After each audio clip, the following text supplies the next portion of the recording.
merci d'être avec nous sur Télé 50. Dans ce nouveau numéro de votre émission, nous allons parler culture, justement.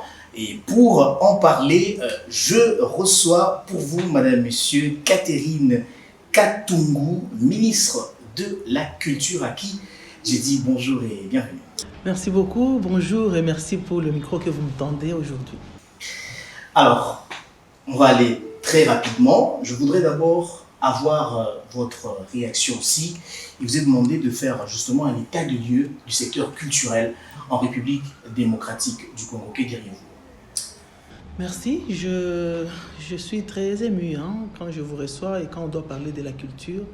Ce n'était pas dans les habitudes de Congolais qu'on parle de la culture parce que la culture avait été refoulée en dernier lieu.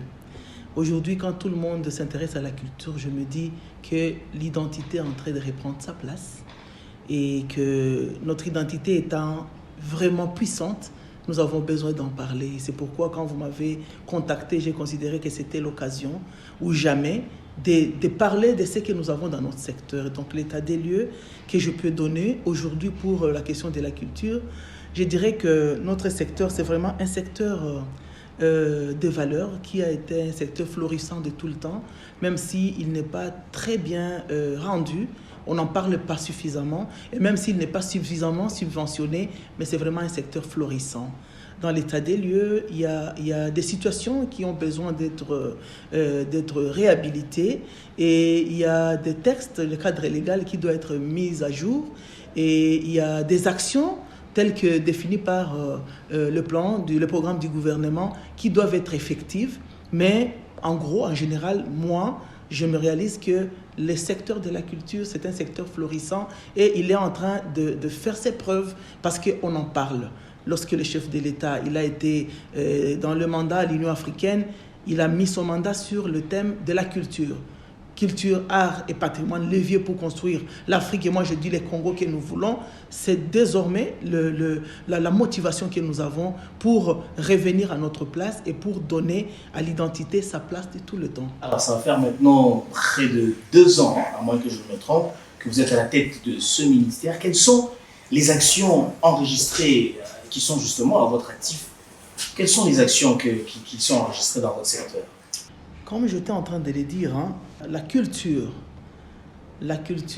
c'est l'ensemble de tout ce qui a trait à l'architecture, à l'écriture, à l'histoire elle-même, aux mots, à la mode, au mannequinat, je dirais quoi, à la peinture, à la caricature, à la bande dessinée, à tout cela. Tout ça existe, ça évolue. Ça se faisait d'une manière ou d'une autre et ça continue à se faire dans le monde comme chez nous au pays. Et nous avons tous les 10 arts qui existent ailleurs comme chez nous et qui font ses preuves. Mais qu'est-ce que nous avons pu réaliser depuis que nous sommes là? Je suis en train de compter jour pour jour depuis que nous avons été investis. C'était le 26 avril 2021. C'est 563 jours, au moins depuis le 26 juin, le jour de notre investiture. Pendant 18 mois, nous avons réalisé des choses dans notre secteur. En premier lieu, c'était au mois d'août, c'était le 29 août 2021, que nous avons réalisé la grande des actions. C'était cette action de réhabiliter la mémoire des esclaves. Et ça, les esclaves qui sont venus de la République démocratique du Congo sont partis. On sait ils sont partis d'où? Et nous, dans la réhabilitation de cette mémoire des esclaves, nous avons proclamé Sianfumu, c'est à Mwanda, au Congo central, où nous avons proclamé Sianfumu comme le premier site des esclaves dans notre pays. Et je suis allé, à partir de cette action que nous avons faite à Sianfumu, je suis allé jusqu'au Panama pour aller rencontrer les Né-Congo qui sont à Portobello. Les gens qui sont venus de Sianfumu, qui sont allés, qui ont traversé l'océan et ils sont arrivés au Panama et partout en Amérique latine. Je les ai vus là-bas, les gens qui ont gardé la culture Né-Congo et qui meurent d'envie de retourner à leurs racines, de revenir à leurs origines. Donc on a fait un grand travail, c'est un travail de reconnaissance de l'histoire et de ces sites historiques. Et je reviens d'ailleurs de Naples. Il y a mon cabinet que j'ai repêché à Naples récemment, c'est en Italie, où nous sommes allés, c'était sur l'instruction du Premier ministre, que nous devrions signer un partenariat avec l'Université de Naples. Et ça, c'est comme pour essayer d'approfondir les questions de recherche archéologique et anthropologique sur la route de la caravane. Et ça, c'est beaucoup plus avec le côté est, où ce sont les Arabes qui avaient pratiquement joué le rôle de colonisateurs et le rôle d'accompagnateurs des esclaves. Et donc, pour Naples, là où nous sommes allés signer un grand accord, ça représente Nyangwe, c'est vers le Kindu, le Maniema. Il y a Nyangwe, il y a Kasongo, et Kabambare, c'est à l'ouest. Et comme nous avons, c'est à l'est, et comme à l'ouest, il y a Sianfumu, et à l'est, nous avons les sites que je viens de donner. Donc, dans les réalisations, la question sur les sites historiques, la question sur l'histoire, la question sur les afro-descendants, nous nous sommes vraiment penchés sur cette question. À côté de ça, il y a le théâtre, la comédie, qui est en marche dans notre pays, qui continue à faire ses preuves. Lorsque je suis arrivé aux affaires, il y a Mama Chako, une grande comédienne qui est décédée. Pour immortaliser Mama Chako et essayer de valoriser le secteur et le travail de la comédie, du théâtre dans notre pays, quand je dis c'est-à-dire c'est le ministère de la Culture, oui. J'ai créé le biennale. C'est le biennale du théâtre féminin en mémoire de Chako et de toutes les autres actrices de théâtre et acteurs qui ont fait que nous puissions garder les sourires malgré les difficultés. Et ça, je le fais. Et comme c'est une biennale, ça va être mis en vigueur l'année prochaine. La biennale existe, nous sommes en train de préparer, de nous réunir, de réunir les comédiens et de préparer des actions, des activités d'envergure par rapport à la reconnaissance de cela. Alors, Madame la Ministre, vous avez parlé justement de vos actions. Je n'ai pas fini. Oui, allez-y. Parce qu'il y en a trop. Je suis en train de citer seulement certaines. Quelques-unes. Nous avons proclamé l'intemporalité. Si vous avez suivi ce que nous faisons, parce que souvent nous sommes à votre télévision, nous avons vraiment proclamé l'intemporalité des œuvres culturelles. Et nous avons commencé par le titre Mabélé de Simaro. Vous avez suivi, nous avons fait l'anniversaire de sa disparition et on a pensé que c'était le moment ou jamais de commencer, nous, à immortaliser et à reconnaître la valeur des textes des grands auteurs de chez nous. Nous l'avons fait et ici récemment, je venais de lancer la première en République démocratique du Congo, c'est le conservatoire de musique. Et ici, c'est pour que la guitare de Luambo, c'était quand nous avons fêté le 33e anniversaire de Luambo, nous sommes en train de voir disparaître les souvenirs, la guitare de Luambo, c'est comment il était en train de jouer, les textes de la musique de Luambo. Nous avons besoin que les jeunes apprennent comment Luambo jouait. Nous avons besoin que les gens apprennent, même à l'université, même à l'école primaire, le texte de Luambo. Qu'est-ce qu'il y avait dedans? Je venais de le faire et ce conservatoire va être bientôt lancé parce que les acteurs, les experts sont là, qui vont nous accompagner. Et là-bas, ça va être l'occasion d'apprendre même les voix des autres grands auteurs, des autres grands musiciens. Il y a la voix, il y a les voix qui sont reconnues. Ce sont les voix de quelqu'un comme Dido Yogo, de Pépé Calais, les voix de Madilou et de beaucoup d'autres artistes qui doivent être interprétés par les jeunes. Le Rossignol. Et il y a beaucoup de voix qui doivent être interprétées. Donc, ça doit être reproduit, ça doit être étudié et ça doit être noté dans les conservatoires. Et dans les réalisations, il y a aussi quelque chose que nous avons eu comme obligation au niveau du programme du gouvernement, c'était qu'on puisse apporter une solution à la problématique interminable entre Soneka et Sokoda. Nous sommes en train de nous y pencher, nous sommes en train d'y travailler. Ça reste une préoccupation et ça reste d'actualité. Nous y allons petit à petit. D'ailleurs, j'avais été invité au Sénat où je suis allé présenter les secteurs de la culture. Et là-bas, d'ailleurs, je suis intervenu en présentant quelles sont les priorités. Les priorités que nous avons. Et dans les priorités, il y a cette question de Soneka et de Sokoda. Il y a la question de la politique culturelle congolaise, mais il y a aussi la question de notre lien et de notre relation avec la diaspora, parce qu'on ne sait pas considérer que nous sommes Congolais en oubliant cette catégorie et cette bonne partie des Congolais qui travaillent beaucoup et qui ont beaucoup apporté au pays. Donc j'ai présenté cela et aujourd'hui, l'interdiction des concerts qui était pratiquement devenu le cachet. Les cachets finalement. Problématique majeure aussi. C'est une très grande problématique. Mais nous sommes en train, avec la diplomatie vraiment de la culturelle, mais aussi la diplomatie de notre chef de l'État, Où est-ce qu'on on est en train d'évoluer Madame parce que ici, ce n'est même pas question de dire où est-ce qu'on en est. Vous êtes tous témoins qu'il y a des concerts qui se jouent par-ci, par-là. Les concerts commencent à se jouer en Europe parce que c'était sur l'espace Schengen, évidemment, qui avait le problème. Les concerts se jouent et il y a des activités que nous sommes en train de planifier, des rencontres avec les membres de la diaspora. Les combattants n'inquiètent plus nos artistes. Les combattants ne peuvent pas inquiéter les artistes parce que les combattants, ce sont des Congolais. Et dans des stratégies que nous avons mises en place, c'est le dialogue. Nous sommes en train de les approcher. Les stratégies que nous sommes en train d'utiliser sont en train de produire des effets aujourd'hui et des fruits. Il y a des concerts qui se produisent. Il y a des discussions, des dialogues. Et il y en a des plans. Il y a des plans de rencontres que nous sommes en train d'organiser. Donc cette question est en train d'évoluer correctement. Ici récemment, il y a le programme de la coopération bilatérale entre la Belgique et le Congo sur la question d'actualité. C'est la question de la restitution des biens culturels qui avaient été spoliés. C'est déjà une coopération qui est en marche.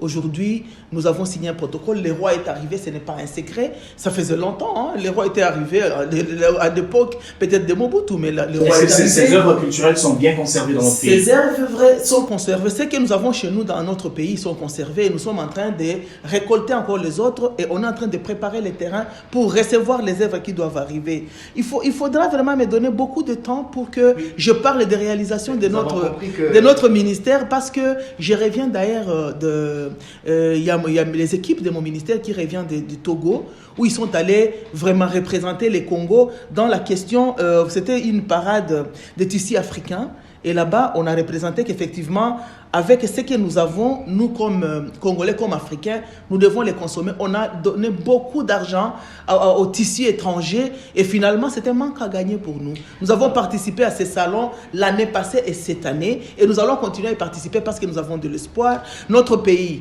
avec le ministère de l'Industrie et le ministère des Commerces extérieurs, on est en train de réfléchir déjà comment redémarrer la question des textiles au niveau de notre pays et ça tombe à point nommé parce que c'est ça la culture, c'est l'image et l'identité. Et donc, ça va même apporter de l'argent dans notre pays. Et c'est un travail que nous sommes en train de traiter et nous l'avons déjà lancé. Donc, nous avons compris que les actions, il y en a. Il y en a beaucoup, il y en a beaucoup. Je ne voulais pas qu'on conclue sans parler de la rumba. Nous sommes arrivés quand la rumba a été proclamée comme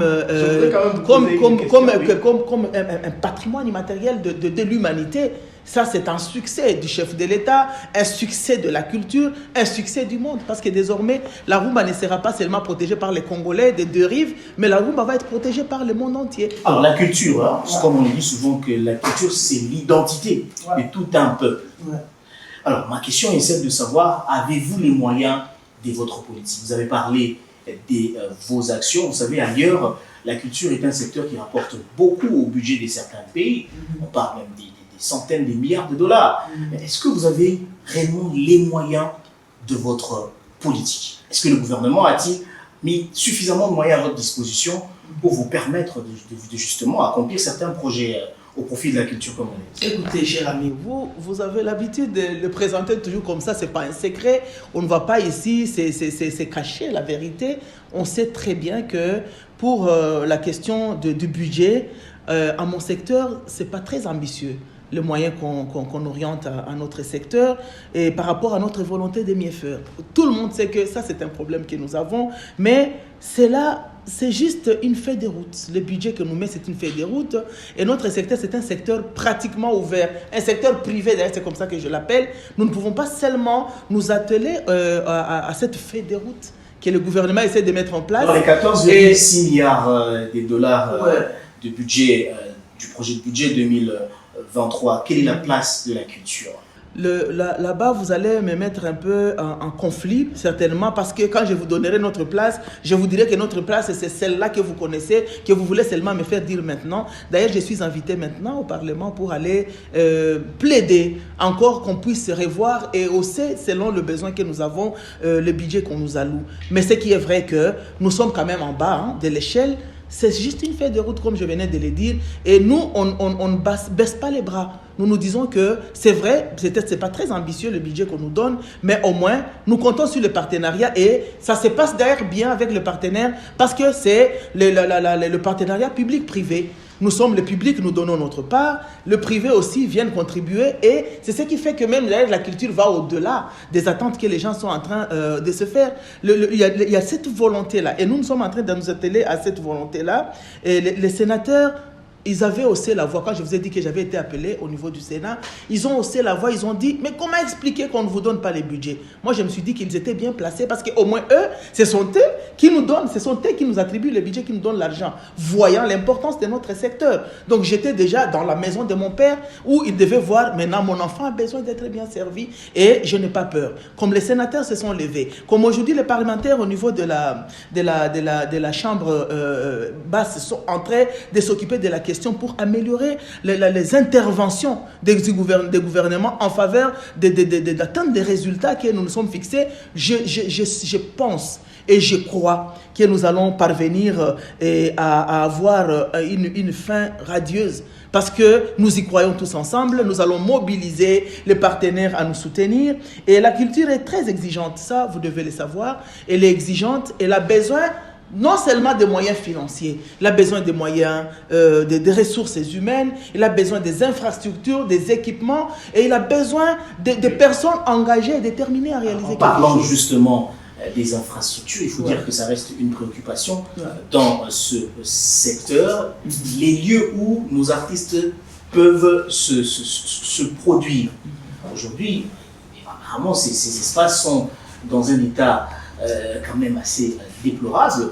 Quand on prend l'exemple de la salle Mongita ou la salle de Zo, c'est vraiment dans beaucoup d'autres salles, oui, dans un état de verdure et tout. Oui, c'est dans un état très inquiétant. Les artistes congolais préfèrent aujourd'hui aller se produire dans des salles qui appartiennent à d'autres pays, comme le Centre Wallonie-Bruxelles, qui ne nous appartient pas, qui appartient à la Belgique.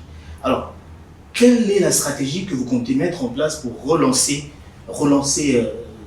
pour justement apporter solution à ce problème? Oui, c'est un problème sérieux et quand vous essayez un peu de lire le programme du gouvernement, la question de la culture, c'est tout pour cet aspect d'infrastructure, parce que c'est l'axe 61 et l'axe 62 pratiquement qui traitent les questions d'infrastructure et les questions d'équipement.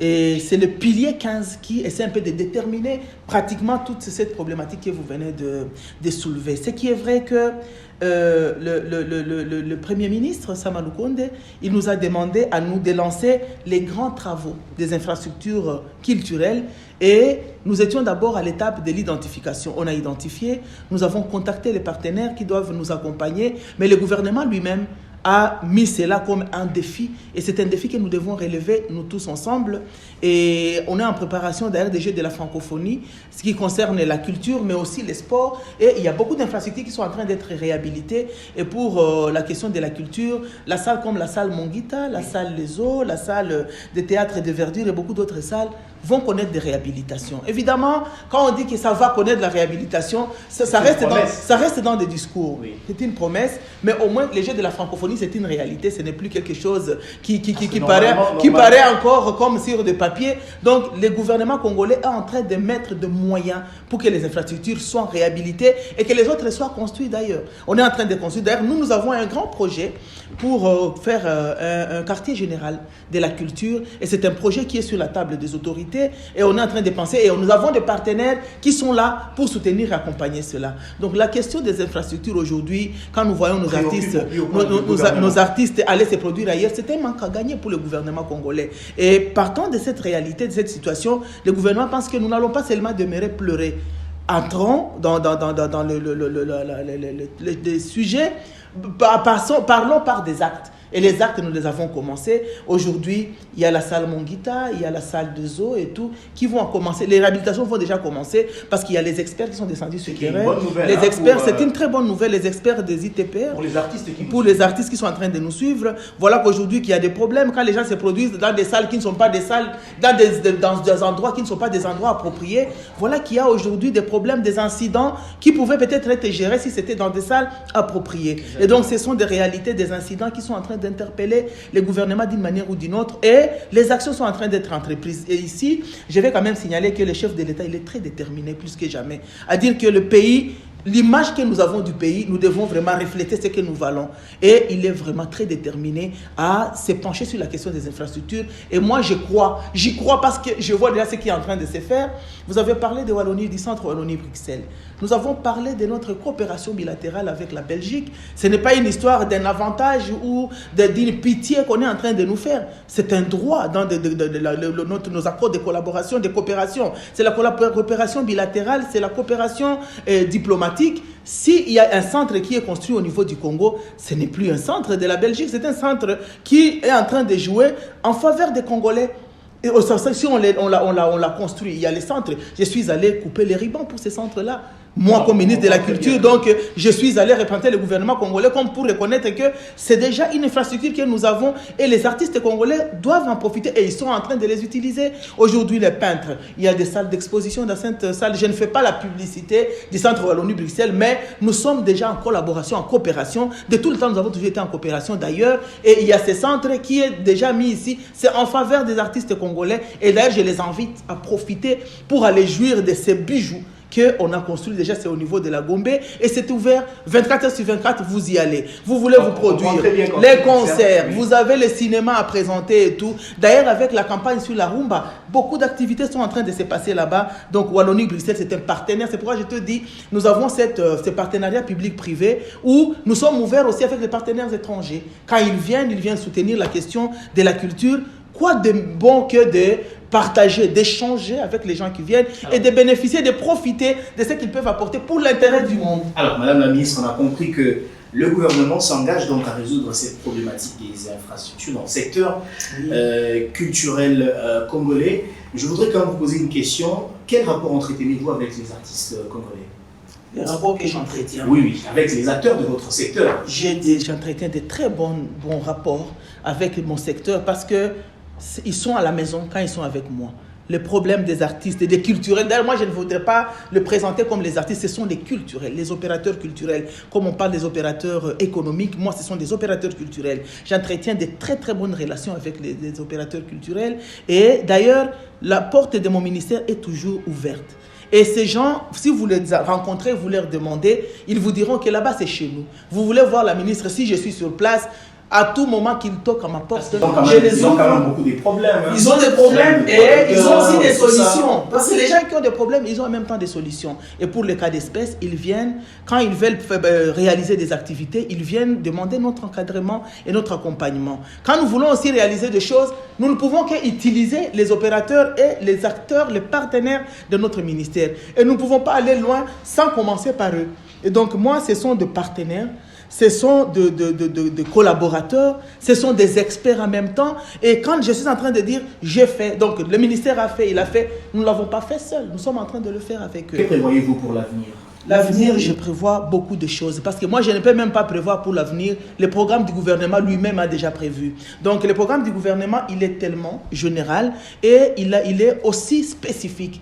Et dans notre secteur, pour l'avenir, nous voulons d'abord finaliser la question du cadre légal. Lorsque le cadre légal n'est pas finalisé, lorsque le cadre légal n'est pas encore mis en œuvre, nous risquons de crier comme dans les déserts. Qu'est-ce qui bloque? Rien ne bloque parce que nous avons commencé. Il y a une très grande activité que nous avons lancée. Vous avez suivi dans des télévisions parce que même le Télé 50 a été là pour couvrir les activités qui ont commencé, comme pour lancer les travaux sur le projet de loi sur les principes fondamentaux de la culture et des arts. C'est le projet qui est préalable, projet de loi préalable par rapport à la définition de la politique culturelle. Et comme nous avons commencé là-bas, le statut des artistes, la question des droits d'auteur et des droits voisins, donc la question des fiscalités et tout ce qu'il y a autour de l'amélioration des conditions de l'artiste, c'est notre préoccupation. Tant qu'il n'y aura pas un cadre légal pour cela, tout ça, ça va être comme superficiel, ça sera comme des questions ponctuelles. Mais lorsqu'il y a un cadre légal, aujourd'hui nous sommes en train de traiter un cadre légal sur la question de la restitution de biens, la question vraiment des principes fondamentaux pour la question de la culture et des arts, la question de la définition de la politique culturelle, les statuts des artistes et le reste, et des projets bancables, nous sommes en train de les monter. Parce qu'il faut faire des projets. Quelqu'un va venir, vous avez beaucoup de problèmes, vous-même vous les avez soulevés, vous les connaissez d'ailleurs mieux que quiconque. Problème d'infrastructure et tout. Comment on va dire seulement, nous n'avons pas de bâtiment, il faut avoir un projet que vous allez être à mesure de défendre. Et j'ai des équipes qui sont en train de travailler, des experts qui sont en train de monter des projets. Il y a des projets qui proviennent même de l'arrière-pays, parce que les gens pensent à un moment donné que tout ce qui est culturel, tout ce qui se passe, tout ce qui est connu, c'est ce qui se passe à Kinshasa. Et les gens, effectivement, ils pensent se tromper qu'effectivement, c'est seulement Kinshasa qui est la République démocratique du Congo. Mais je vais ici les proclamer et les dire encore tout haut que le Congo, il est indivisible. Le Congo a sa capitale qui est Kinshasa et des provinces, nous avons 26 provinces. Il y a un projet de 145 territoires dans lesquels la question culturelle est vraiment au centre. Il y a les questions pour la politique culturelle, comme je le disais, des questions pour les actions d'envergure, d'accompagnement, des soutiens et de développement des actions culturelles. Nous le faisons à Kinshasa et dans toutes les autres provinces de notre pays. Et c'est vraiment tellement transversal que nous ne savons pas limiter et couper l'espoir des Congolais. Le Congo, notre identité, c'est notre force et nous allons nous accrocher à cela pour faire mieux. L'histoire étant déjà la base de tout, nous nous focalisons sur la question de l'histoire, nous nous focalisons sur la question de l'identité, sur la question de notre éthique, parce que sans l'éthique, nous risquons de faire des choses et ne pas avoir et atteindre des résultats que nous nous sommes fixés. Alors, nous sommes en train de boucler. Vous êtes ministre de la Culture de la République démocratique du Congo. Le chef de l'État a appelé justement à la mobilisation générale derrière nos forces armées de la RDC. Vous savez que nous sommes agressés. La RDC est agressée par le Rwanda. Quelle est votre réaction en tant que ministre? Je soutiens à 100% la mobilisation que le chef de l'État a lancée. Et d'ailleurs, je vais vous signaler qu'aujourd'hui, la matinée, le secteur culturel s'est réuni autour des traditionnels, des opérateurs traditionnels de la culture, comme pour présenter notre soutien à cette mobilisation, à cet appel du chef de l'État. Et il y a le mémo, ça tombe à point nommé, il y a le mémo qui a été déposé où les ancêtres disent que nous avons longtemps laissé les gens nous piétiner. C'est le moment ou jamais de dresser le front longtemps courbé, comme le chef de l'État nous a appelés. Et les culturels, ce sont eux qui donnent les contenus. Lorsque les gens y vont avec les armes, c'est parce que les culturels leur disent que les armes et les ancêtres vont les accompagner. Et aujourd'hui, nous sommes allés confirmer cela. Et aller renforcer notre soutien au chef de l'État et inviter le peuple congolais à soutenir, à nous ranger derrière notre haut commandant suprême, à soutenir les forces armées qui sont sur terrain en train de montrer la souveraineté de notre pays et la force que nous avons dans les Congolais et à présenter au monde qu'aucun centimètre de notre territoire ne sera pris par quiconque. Et donc le Congo restera indivisible et les Congolais c'est un peuple fort et notre identité culturelle est tellement forte que ce n'est pas avec cette petite guerre que nous allons baisser les bras.